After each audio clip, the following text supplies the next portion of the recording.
Welcome to qnawire. The given vectors are A and B. A is vertically downwards and is 8 units long, and B is 15 units long and makes an angle 30 degrees east of north, which is with the positive y-axis.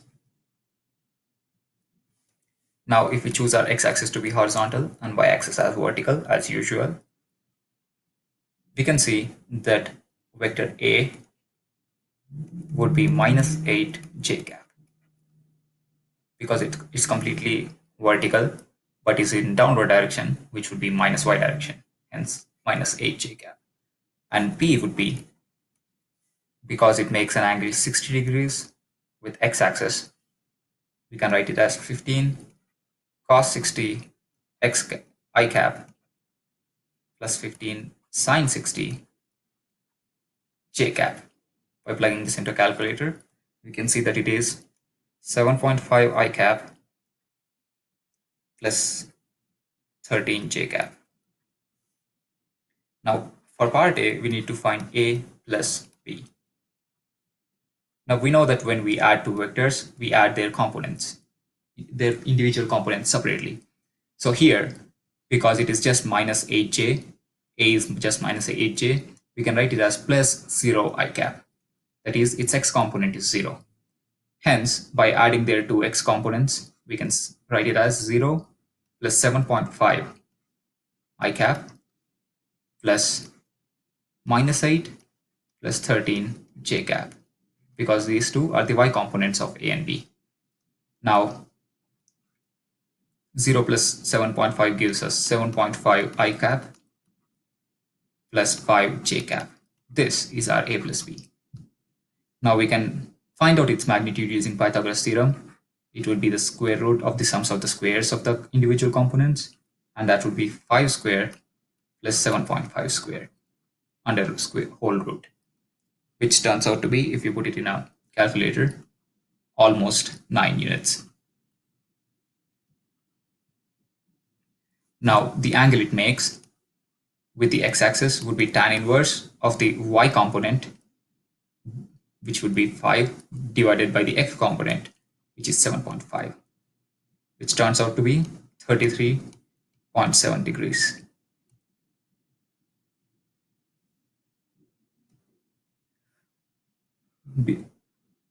This would make sense because if we see that our vector A plus B is 7.5 I plus 5j, we would expect it to look something like this.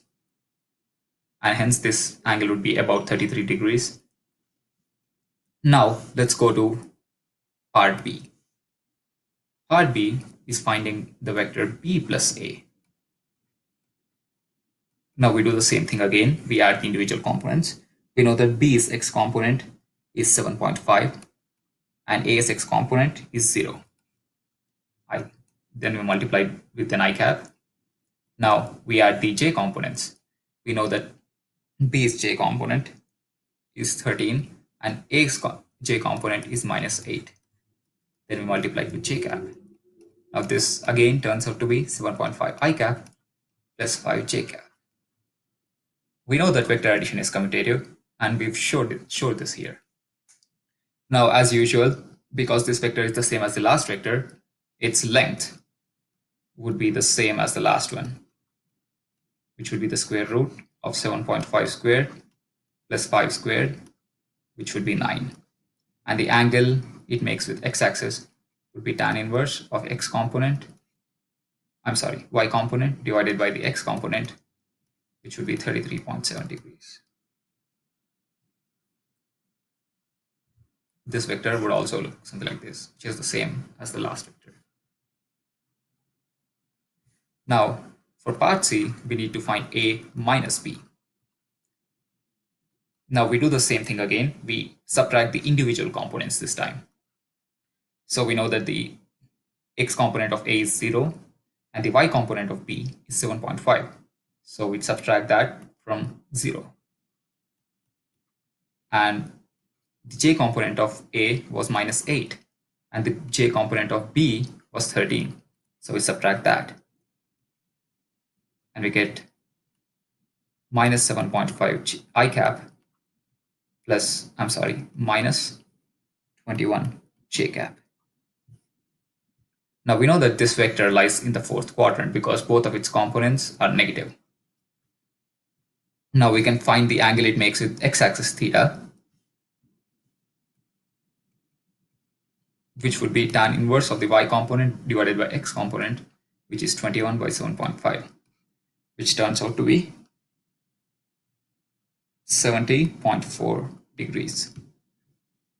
And the length of this vector would be the square root of the sums of the squares of the individual components, which would be 7.5 squared plus 21 squared, which turns out to be 22.3 units. Now, the fourth part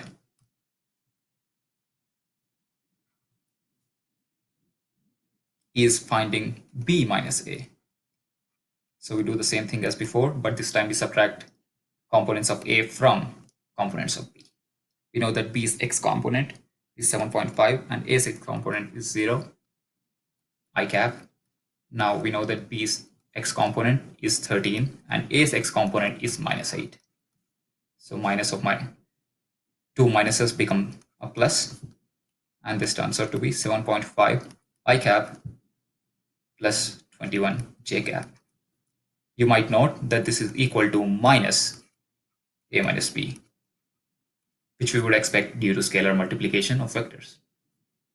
Now this vector would have the same magnitude as the previous vector because the signs of the individual components don't matter when you square them.